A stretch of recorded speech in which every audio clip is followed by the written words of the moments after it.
morning. I'm Alexander R. Cohen. I work for the Atlas Society.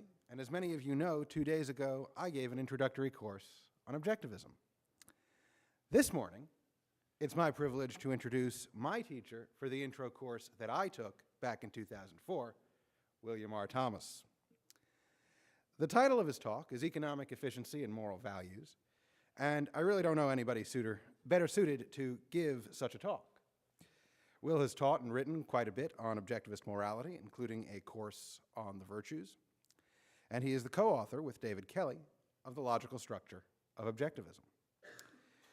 But Will is also an economist. He holds a master's in economics from the University of Michigan, and he teaches economics at the University at Albany. But that, as you can imagine, is a side job. His main work is here at the Atlas Society, where he is director of programs and runs the Atlas Summit. So please give a warm welcome to my colleague, the man who has gathered us all here, William R. Thomas. Thanks, Alexander. All right, as Alexander mentioned, for the past year I've been teaching economics, which I hadn't done for 20-odd years, but I'm back in the classroom teaching economics at the University at Albany. And today's talk is really a lecture on the philosophy of economics, and something that I really wanted to talk to my students about, but with the lockstep syllabus, and I mean, I wasn't locked into certain things, but there was a motion I had to go through. I had a lot of content to cover with students, and also I had a lot of students who just weren't interested in the philosophy of economics. They were just barely hanging on in the basic principles of economics, and they didn't want to think about what it meant or what the proper methodology was or anything like that. They just wanted to get the right answer on the test. So I want to thank you all for being here and being the audience I've been wanting to talk to about these issues all year. So this is me. And this talk is really me talking about a bee in my bonnet, something that's been bugging me all year as I've been teaching this, the microeconomics course I've been teaching.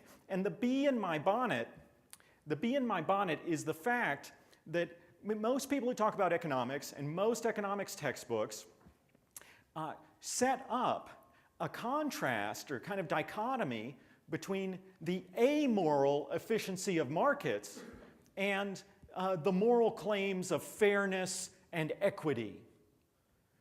So you can study all the economics and it can tell you all about optimal social situations and optimizing behavior, but and then there's morality, and that's another thing that's very important and equally valid. It's a standard to read that in economics textbooks. So they say that economics can explain what's efficient, but it can't explain what's morally fair. And I think that's something very, very wrong in all that. And so what I want to explain in this talk is what's wrong and to offer an objectivist interpretation of what's going on here and what's really right and true in these matters. And I hope that if you follow my argument, you won't really read economic and political commentary quite the same way again. And you won't read most moral commentary on economic affairs the same way again. And if you study economics or political economy, you won't think the same way again. And in any case, you'll get a better appreciation of what's going on when you buy and sell, when you trade with others more generally. So I want to begin by talking about what is economic efficiency as the economists talk about it. Economic efficiency is fundamentally the ideal of achieving, when economists say that a certain situation in a market is efficient, what it means is that every possible trade has been achieved in that market. That there's no one sitting around wishing they could trade and has a partner who wishes they could trade with them and they can't find them. And it can't happen, or they're being prevented from it happening. Every trade has been exhausted. So the idea here is we're talking about gains from trade. And so here's a representation, a discrete representation of what we might call a demand curve for textbooks. And there's a bunch of people here whose preference for textbooks is represented. And what this graph shows is that Alicia will pay $59 for a textbook. She needs it tomorrow, and that professor's going to kill her if she's not there ready with her textbook. She's going to pay $59. Contrast with Edwina down here. Edwina's planning to take the course next semester. Really might not take it. She'd pick up one for 10 bucks, what the heck. But, it's not a priority. And in between, we have other people who have varying degrees of preference for a textbook, and they have varying degrees of a maximum price they would pay. Now, in most cases, if they actually buy a textbook, they'll pay less than these prices. And so for them, to the degree to which they're not paying their maximum price, it's like, score! I'm getting gains from trade. So if the price is $30, here we've got a situation where Alicia's going, score! I would have paid $29 more. That's awesome. That's awesome. We got Brad. He said, I would have paid $15 more. That's groovy. Claudia's saying, I would have paid $5 more. It's not bad. And Darren and Edwina are saying, I'm not going to buy a textbook right now. It's not happening. I'm talking about gains from trade. Alicia is gaining a lot, 59 versus the 30 that she would have paid. Brad would have paid 45. They're gains from trade. Now let me show the other side of the market. So there's Brad's gains, Alicia's gains. These are all the gains from trade on the buyer side. Now on the seller side, you've got people that are selling textbooks. And if the prices, similarly the sellers, they have different prices, different costs, different prices they would have to get in order to sell the textbook. And they can't sell for less than that price, and these are the prices represented in the red curve. That's your supply curve in economics. And let's say, so in this case, you have Delbert who needs to get $45 per book in order to be able to sell. If he can't get it, he's not going to sell. But Andrew only needs to get $5. If he can get better than $5, he will sell. So if the price is 30, then we have Carlos here who's going to gain $5 from the trade, and Betty who's going to gain, 30 minus 15, $15. And here we have Andrew, who, if the price is 30, is going to be going, score. Okay? So these are the seller's gains from trade. And in this case, if the price is $30, Delbert and Donna are not trading. They're not trading. All right, so what happens in a standard market arrangement is when there are a lot of buyers and sellers, we don't get the bumpy lines that I was showing you earlier. You get a discrete curve of demand from the people that are willing to pay a lot to the people that really aren't willing to pay much. This is a fantastic hotel. If rooms were $20 a night, millions of people would be lining up to get a room here, right? But rooms are not $20 a night, so a lot of those people are not choosing to come to the front desk. They're down here on the demand curve for hotel rooms. And similarly, if we have a lot of sellers, we get a nice, fairly smooth supply curve here. And if the price is $30, the price is worked out, the gains from trade that the sellers get, it's also called producer surplus in economics, is over here. And the buyer's gains from trade are over here. And again, the gains are the difference between what you would have paid versus what you had to pay, or what you had to get in order to sell versus what you really did get. And it's the win-win character of trade. Here's the win for the buyers, and here's the win for the sellers. And people will keep trading as long as there's some win. And even if there's a little, like the people that are out here, the buyers only get this much extra, the sellers only get that much extra. It's a very little gain, but it's some gain. It's some gain. It's like, the people that heard that the group rate here at the hotel was $179 a night, and they were willing to pay $180. So they said, okay, I guess I'll do it. And they're staying here, it's like, it's all right, I'm glad I came, but they're not like the people that were willing to pay $1,000 a night, and they're like, this is cheap, and I scored. It was great. So there's varying sizes of the gains from trade, but the point is, in a market trading process, everyone who can find someone else who will win through trading with them finds them.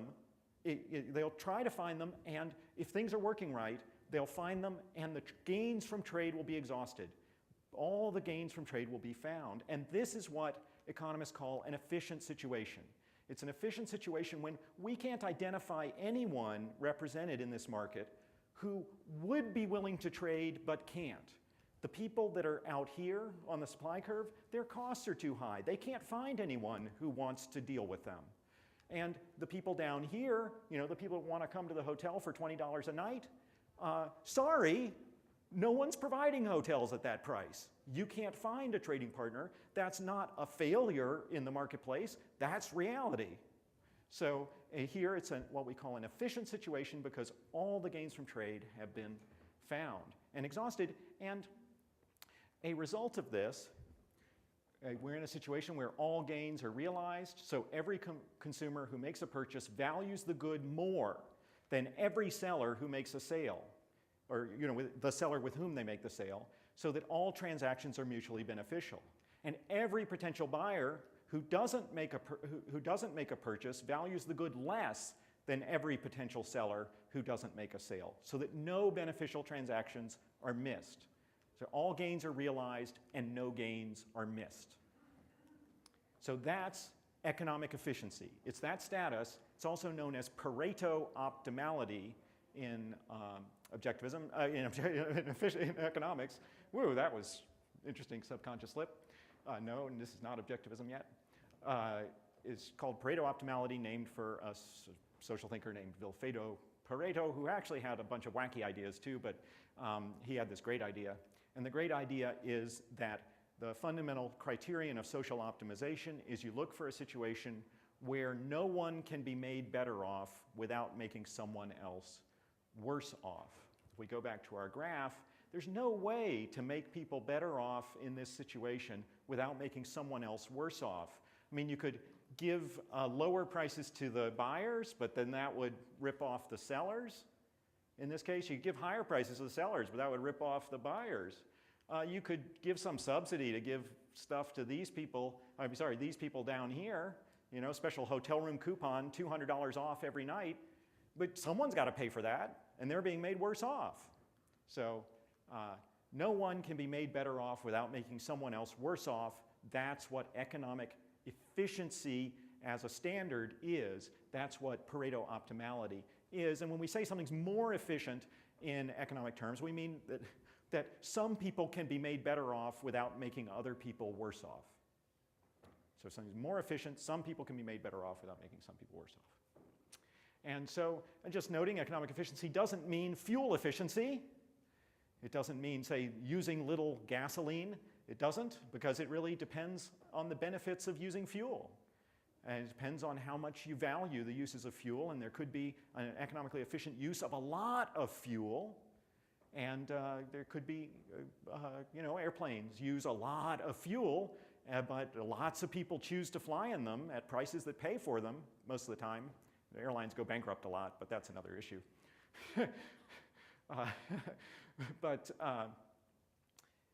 So it's not fuel efficiency, and it's not monetary cost efficiency. It's not that you paid little for things. There are things, luxuries, that are worth paying for. There's lots of people that buy Mercedes cars, and I don't think they are all fools. They have also decided that the price of the car is worth it. And they're not pinching pennies because they want the value that that car represents. Now, if we mean opportunity cost efficiency, where you take into account your other opportunities, that would be another matter, but I'm not going to talk about that today. Okay, so that's what economic efficiency is. Now, I want to review a couple paradoxical and interesting results to do with economic efficiency. So one of these has to do with price discrimination. And you see, one of the reasons why people are uncomfortable, a lot of people are uncomfortable with economic efficiency as a criterion of social optimization is because it has some very, odd results to most people's minds. And one of those is that price discrimination increases efficiency. Price discrimination is when a company offers one price to some people but another price to other people. Like here at the Atlas Summit, there's a student rate. It's cheap, $259. Oh yeah, we even give scholarships to students. They come for free. And then if you're not a student, it's hundreds and hundreds more. That's price discrimination. We're offering the same product. It's the same meals, the same lectures, the same cool people. to people at different prices.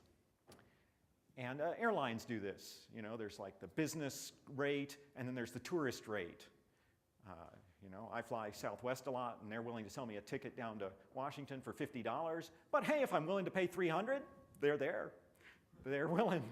They don't mind. So one of the funny things is that when there's price discrimination, when there's price discrimination, it's efficient. And here, I'll just show what it means. If the red line represents the costs of the firm, so they're just fixed costs, they have the same costs going, you know, however much they produce. It just simplifies it. So they'll sell to anyone who will give them a higher price than this red line. Any price above this red line, that's a win for the sellers.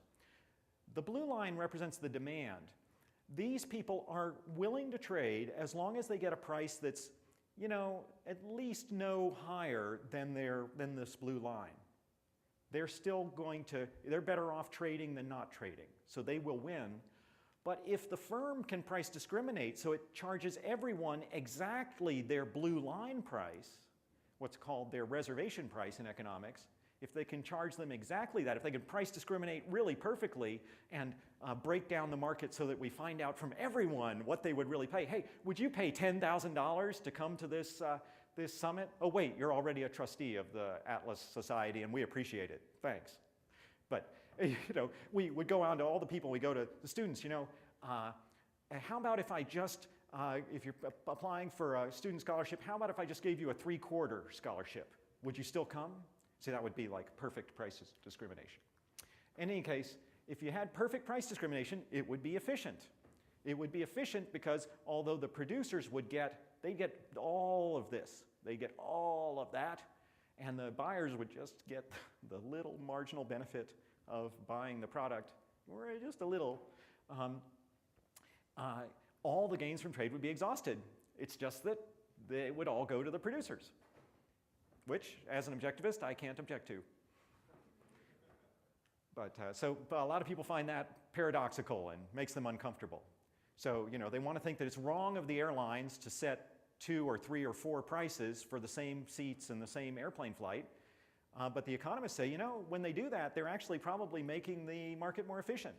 They're probably creating better opportunities to trade. And, you know, like if they offer a traveler's, a tourist rate for airline tickets, that allows people to buy seats on the airplane who otherwise couldn't. They couldn't pay the short-term business rate. And so it allows them to bring people into the market, find customers, and give them a deal that creates a trade that's a win-win trade at a different price point. They couldn't give it to everyone. If they give it to everyone, they'd go bankrupt. But if they can keep their other higher-priced customers, then the airline can win by selling some more to these super cheap people. And the super cheap people win by being able to buy the product. So that would increase efficiency. It would increase the amount of trade, increase the total gains from trade. And that's awesome. Another one that bugs a lot of people is what happens when you think of economic efficiency in the context of what economists call externalities, and in the context of the theoretical result called the Coase theorem. I'll talk about this for just a second.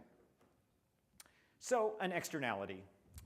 How many of you have heard of the concept of an externality before? Lots of you. That's great. So, an externality is just a cost or a benefit that happens to you that you don't pay for or aren't compensated for. So an external cost is an uncompensated cost that an individual or firm imposes on other people. For example, air pollution. Like your neighbor starts a big bonfire and the smoke comes into your house in the summer and, you know, smokes up your house and you're coughing and coughing. Well, you didn't set that bonfire. They didn't ask you. But their decision to create a bonfire has now made you cough. That wasn't trade, right? That's what we call an externality. It's an external effect to the decision to create the bonfire.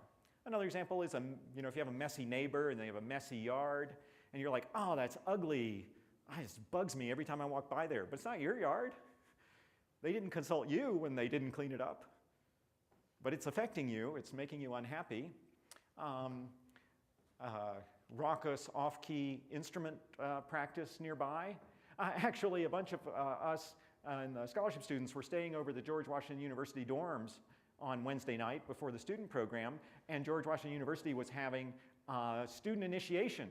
And apparently at George Washington University, what being a student means is get really trashed and scream and yell at 2 and 3 in the morning.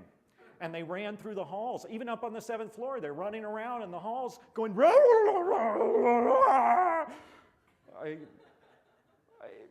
that was a negative externality. Reckless driving is a negative externality. You're recklessly driving. You may cause wrecks with other people. They didn't ask for those wrecks, but your reckless driving increases the chance that they'll have those wrecks. That's not good. An external benefit, but externalities can be benefits too, and that's when you when an individual or firm confers on others a benefit without receiving compensation.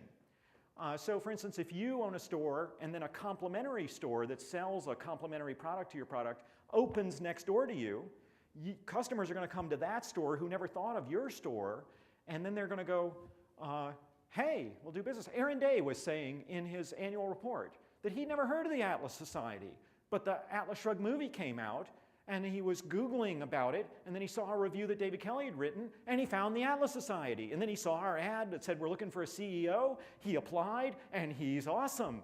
We gained, he gained. But in that context, when John Aguilar and Harmon Kaslow were putting out the Atlas Shrugged movie, they wanted to have benefits for the Atlas Society, but that's not one of them that they were thinking of. And there was no direct compensation to them for the benefit that they provided to us at the Atlas Society. So we never paid a subsidy back to them saying, thanks for the hire of Aaron, because we couldn't have gotten Aaron without you. So that's an external benefit. And like if a neighbor's yard is well kept and it's pretty, that's an external benefit. And if other people get inoculated to diseases, they're infectious diseases, that's an external benefit because now they won't infect you, right? And if I get inoculated, now I'm not likely to infect all of you, but you didn't pay me. I didn't consult you about that benefit. So those are externalities. And then there's the Coase theorem. Here's Ronald Coase. He's still alive, Nobel Prize in economics in 1991, very well deserved. He won it for just a few essays that they slayed. They were awesome essays that made everyone go, huh, never thought about that before. Awesome. Just what a great economist should be, actually, in that respect.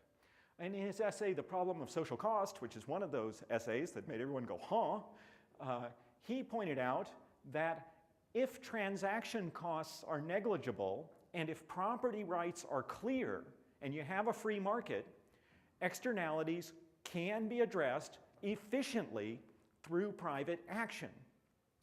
This made everyone, this is the heyday of socialism, everyone went, what? Yeah, you mean the government doesn't have to do anything? No, just enforce the property rules, that's it, and it'll all be fine. Pollution, all those things. So let me show you how this works. Now, when Coase says transaction costs are low, what he means is it's very easy to contract. It's very easy to find people to deal with. And in a lot of cases where there's externalities, the transaction costs are high. We don't often go around paying our neighbors to improve their yards because it's a hassle, it's socially awkward. How would you write up the contract? You'd have to go around all their houses and have this horrible, awkward conversation about you don't think their yards are very nice, and what would the price be? How would you negotiate it? That's all transaction costs, right? And so you don't do it most of the time because the transaction costs are high. However, I have a friend who has a person they know very well who cares a lot about yards, and they live across from a messy house, and they went over and said, hey, we've got a deal for you. Would you like a nice garden? And the folks in the house said, yeah, we're just busy, and it's not our thing. We're just not into it. Said, tell you what, how about we garden your house? How's that? You just let us plant the garden and keep it in your house, and we'll all be good. And the neighbors said, fine, that's great. And so now the across the street neighbors garden their own garden and go across the street and make sure the view out their window is perfect. That's a Coase theorem solution, right? The private rights were enforced. They reached a private deal.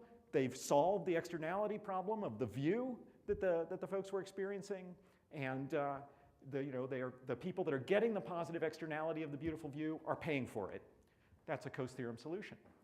Now, the paradox of the Coase theorem, where it's possible to use it, because transaction costs are low, is that it is both efficient if polluting is, like say, the example is pollution. Let's say pollution is the externality we're addressing.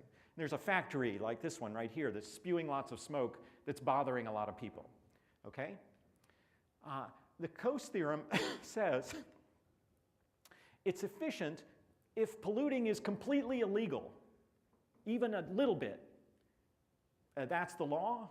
Polluting's illegal. It's not within your property rights to issue pollutants onto other people's land. That's a violation of their property rights. It would be illegal. And if that's the case, the Coase theorem says, if the transaction costs are low, the factory owner can pay the neighbors to let them pollute. They'll say, we know it's illegal for us to pollute, but hey, will you all just agree to a waiver of the law? And we'll pay you all for that. Maybe we'll build a nice park, or we'll give you all a subsidy, $10,000 a year, whatever. And then they'll pay to pollute. But it's equally efficient if pollution is completely legal. They can pollute as much as they want. They don't have to pay anybody if that's the case. And then the neighbors pay the factory to not pollute. They go, we know you can pollute all the heck you want.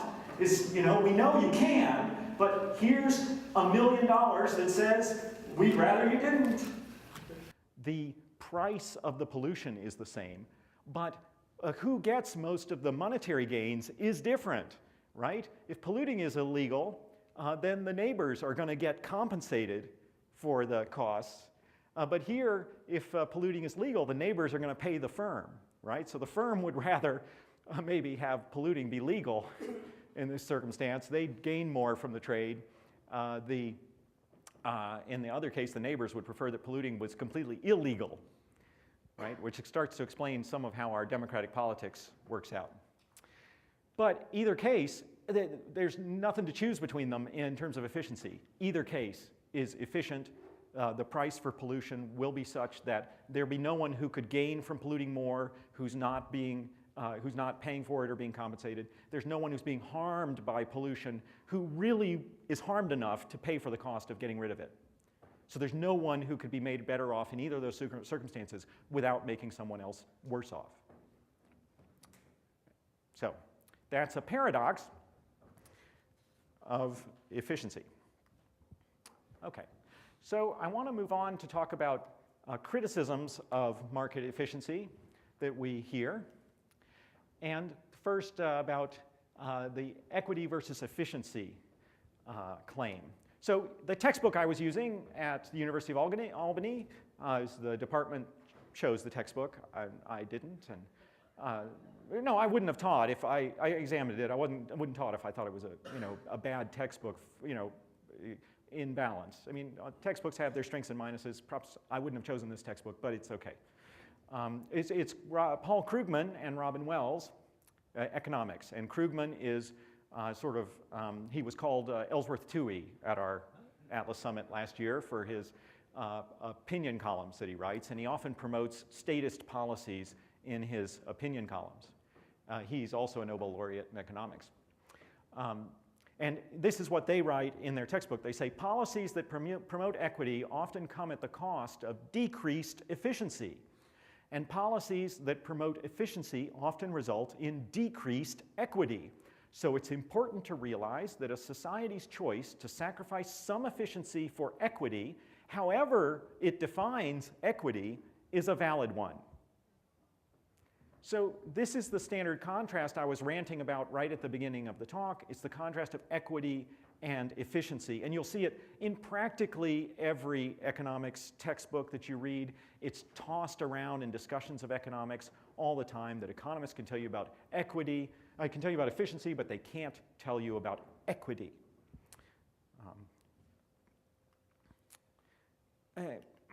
But what I want to point out is that when they do this, this use of the term equity is a scientistic disguise for just the outright advocacy of altruism. That's really all that's going on here, because what's happened is they've posited that, in the first place, society will define the moral values, and society will choose. And at this point, we've moved quite far away from the principle that society is made up of individuals. You know, we're starting to talk about society and its choices. I found another quote on Economics Help blog that said, "Equity is concerned with how resources are distributed throughout society." So it's concern about how resources are distributed. Now, people that write about this often also use fairness as a synonym for equity. And I really think this is the worst kind of pseudo-scientific jargon. In fact, it's a kind of concept stealing. Yeah, equity and fairness are vague moral terms that really relate as much to justice in the common way we use them. We talk about equity or fairness. We're often talking about justice. Then they relate to that more than they do to any kind of equality of outcomes. But it's equality of outcomes that Krugman is talking about here. They don't like the efficiency because the efficient result might be that, you know, in the price discrimination example, the producers would get all the benefit, most of the gains from trade, and the consumers would get very little. It would be inequitable. And they think that's morally objectionable, but that's nothing more than an advocacy, actually, of egalitarianism and of altruism, and the idea that maybe the business people really ought to be there. That the trade isn't about win-win. The trade is about sacrifice yourself for the consumers.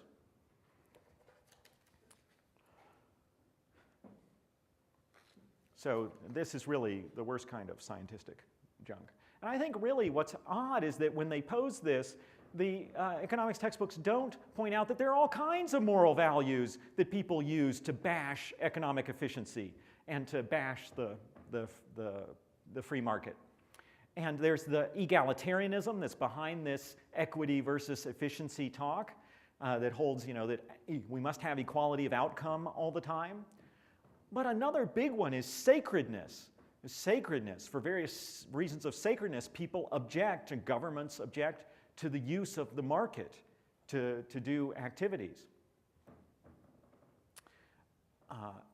And then something we see a lot in the US, it's also very prevalent in Europe, is the idea that nature is an intrinsic value that has to be preserved, and the market must be restrained, and trade must be prevented, and economic efficiency is unacceptable if it doesn't fully respect nature. And so these, I think, are actually some of the key values that are in play. And if they were going to talk about the debate in society between, you know, efficiency and other claimed universal social values that ought to be enforced by the government in the economic life of the society, they ought to be talking about these, and not efficiency versus equity. I mean, they should talk about egalitarianism and sacredness and nature. Let me just give a few examples of the interventions we see based on these. So egalitarianism is what's behind the progressive income tax that says that if you earn more income, you must pay not just more taxes. You pay more taxes, you would pay more taxes than a flat tax, but you must pay a higher percentage of your income than people at a lower income. That's egalitarianism. It says it's really wrong for you to take home anything more than anyone else does. That's what really the moral idea of this progressive taxation, that it's objectionable that anyone should take home any more. I mean, some of the progressive taxation schemes have, the US got close to this in the middle of the 20th century, Sweden at various times, have had 100% marginal tax rates on income. That means it doesn't matter, you want to make an extra $1 million in your income, you can't have any of it. Any of it. That's happened in several countries, including here in the US, and that's based on this egalitarianism. The welfare state benefits and the state-run retirement plans like U.S.'s social security system are based on egalitarianism. They're based on the idea that everyone should receive the same amount of money, the same kind of basic benefit in life, regardless of what they do, regardless of how they act, regardless of anything like that, and that other people are responsible for them. That's egalitarianism and altruism. And free public education. It's another example of egalitarianism. Says what we really, it's just not right that any child should be treated differently than any other child, and that's why there's free public education. I mean, that's the moral argument, one of the big moral arguments for it. There are some other arguments, but, and, you know, in examples of sacredness, there are blue laws where things are banned because they're not holy. In lots of places in the U.S., there's like no alcohol sold on Sunday. That's a blue law dating from the 19th century. In the Middle East, there's tons of blue laws. Lending money for interest is banned because it's considered non-Muslim. Or, you know, dressing a certain way, you know, if you're a woman, you don't wear a headscarf. It's banned because you know, it's not sacred. Alcohol and drugs, completely banned in a lot of these countries in Middle Eastern countries you know, like Saudi Arabia, for religious reasons. Or, you know, like Muslim attacks on women's rights. You know, in Saudi Arabia, they don't want the women going out and working wherever they want and dressing however they want, which would be standard economic activities, and it would be efficient. Well, it would be efficient for them to do it if they wanted to do it, and it's banned for religious reasons. And having a national religion where you subsidize the religion is sacredness. Nature, so there's state-owned wilderness areas, government-owned wilderness, I mean, by state here. Government-owned wilderness areas where they say, we're going to use tax money and take that land out of the market. We won't let anyone trade over this land. We won't let trade be the governing principle. That's nature trumping it. There's the subsidies for green tech. That's, you know, using subsidies to trump what the market would do anyway. It's like recycling laws that require you to deal with your garbage in a certain way, not the way you really you know, choose to do based on the costs, and all this anti-industry stuff that you see in the green industries tax stuff. So these are kinds of examples people do for these anti-efficiency moral values. And I wouldn't say, hey, it doesn't matter. Yeah, these are equally valid with economic efficiency. No, I don't think so. I don't think so. So I want to talk about moral values in trade-based relations more from an objectivist perspective and pull all this together and see where we are. If we respect an individual's need to judge for themselves what values they need and what principles to follow, then economic efficiency is really the only measure of value in a social situation. And that's because economic efficiency just is a measure based in what people choose to value and what they actually choose to trade. And in this sense, it provides all the standard we need to judge the value that individuals place on a service or market. Do any of you all remember how life was before eBay existed? I do. Well, you know, so eBay allows lots of people who are very distant from each other and who would never have heard of each other before to cheaply and efficiently find each other and trade with each other. And in doing that, it created tons of opportunities for trade. And my son builds Lego robots. And if he had done this in the era before eBay, he could have bought the robot kit, and maybe his hobby store would have had a couple extra parts, but that would be it. He could build what was in the kit, and he could get what was at the hobby store. But now with eBay, he can like download a weird design that someone made up on the internet, and then it needs, you know, funny gear number 5 and crazy gear number 7 and the funny motor over here that, you know, was manufactured twice in Czechoslovakia in 2 different decades and no one has it anymore. And he just goes on eBay and he says funny motor number 3 and bing, you can have it, and the shipping is only $2.99. And he says, I got that in my cookie jar, no problem. And voila, in a week or 2, there it is. Huge gains from trade happening here. All kinds of opportunities like this that people didn't even know were possible. And now possible, buyers and sellers able to find each other. That's, you know, that's an increase in efficiency, and that's awesome. But it's important to note that in this sense, economic efficiency is a standard for judging improvements in subjective well-being. In subjective well-being. I mean, economic theory as such is value neutral. That is to say, it's about what people choose to value. It's not about what they ought to value as such. It's about, it'll work within a fair range of things that people might choose to value, regardless of what we might think of those choices. And I have to say that as a matter of social science, this is good social science, because it is objectivism. This is objectivism. It is a matter of fact about human nature that humans have free will. It's a matter of fact we can choose any code of values to follow, and it's a matter of fact that lots of people choose different codes of values and different particular values to pursue. So, and that's subjective in that sense. It's fairly unconstrained, it's chosen by free will. So it is accurate to say, as a positive description of human behavior, that human beings have subjective value systems.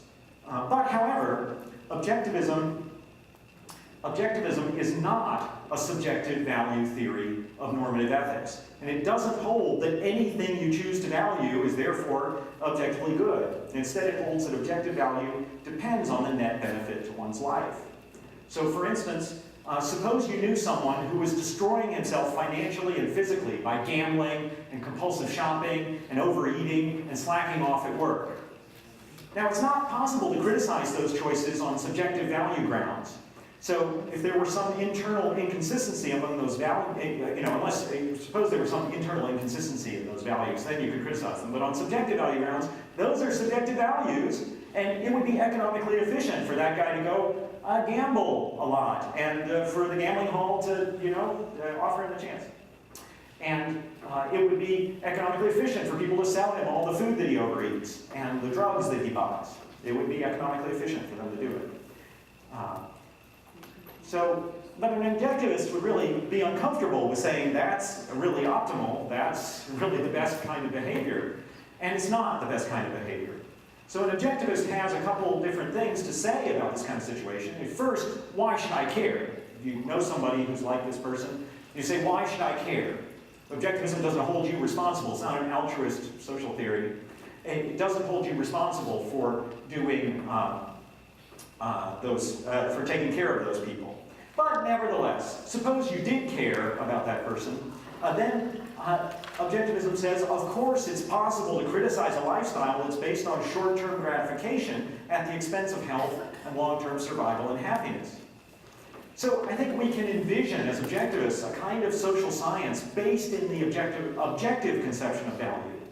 And the objective conception of value is that what is objectively valuable is what you choose that benefits your life and that furthers your life. And then using that conception, we could have a social science of objective value that assesses and analyzes and counsels other people using tools from economics, medicine, and psychology together to talk with people about what would promote their long-term survival and happiness. What would help them live better lives in terms of objective values that promote their life and happiness. We could do that, and we should do that, and there should be a development. In fact, we're trying to develop a science like that. But what I want to say is that while it's possible to define a kind of treatment of economic efficiency based in objective value, it falls within the broader context of economic efficiency based in subjective values. So it's not the case that because we think people ought to be pursuing their own life and happiness, we think they shouldn't gain from trade with others. We think that we should force situations where people are forced to be made better off at the price of making other people worse off. No, the harmony of interest principle of objectivism says, no, the socially optimal situation is one where everyone is winning, everyone is being made better off, where at least no one is being made better off without anyone being made worse off. And that's the criterion of economic efficiency. So we can imagine a situation where we're promoting objective values, but still it's in the context of a social theory that depends on the concept of economic efficiency. Now, I just want to say one more thing about revealed preference.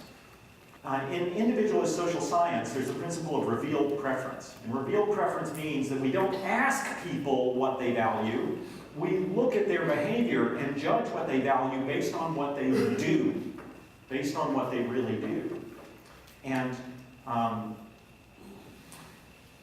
so what I want to say about this is it's good methodology. This is having a free market and observing how people behave in the free market is a good methodology for social science because you'll observe what people really do and what they really do value.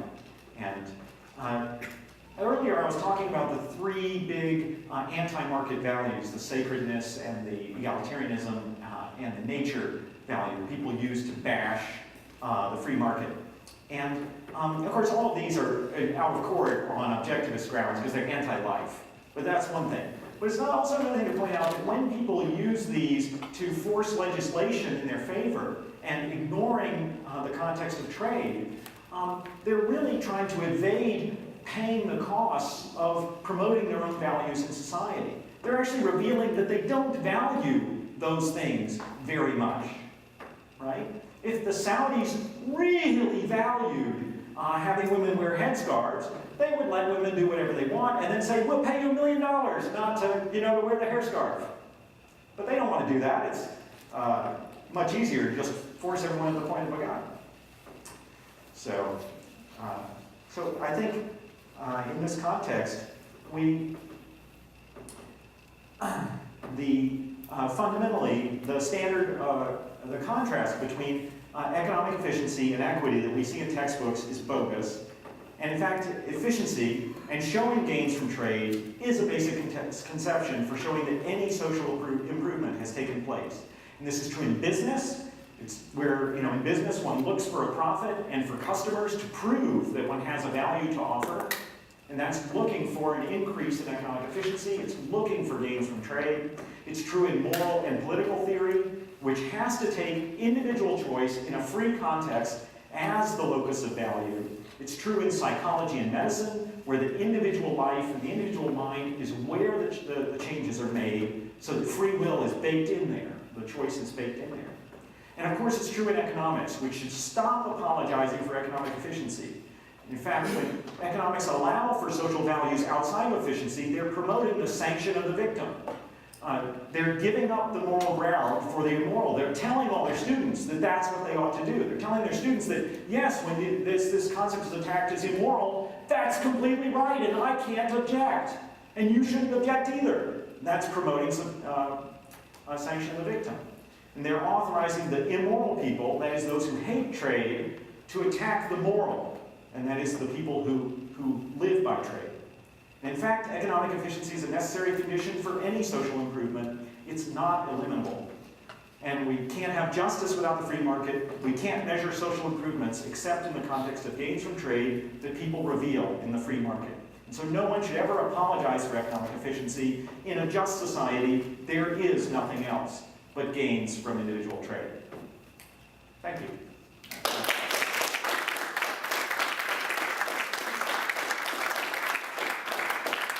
You were talking about the section in the improvement book about society's decision to increase moral or increase equity at the cost of efficiency is a moral one. I was curious whether you addressed that in your class, whether you just skipped over that, or whether you actually said, this, you take your black marker and cross that out, this is wrong, or how did the students react to that? I told them this. I told them this. I said, yes, it's true as a matter of social science that if you study what governments do and the way they interact with the economy, they don't all accept economic efficiency as the criterion for policymaking. They accept other criteria. But the other criteria aren't equity, and equity is the wrong word. The other criteria are things like egalitarianism, sacredness, and nature. And here's some examples of those. So that's what I did for them. The reaction of students, what was that?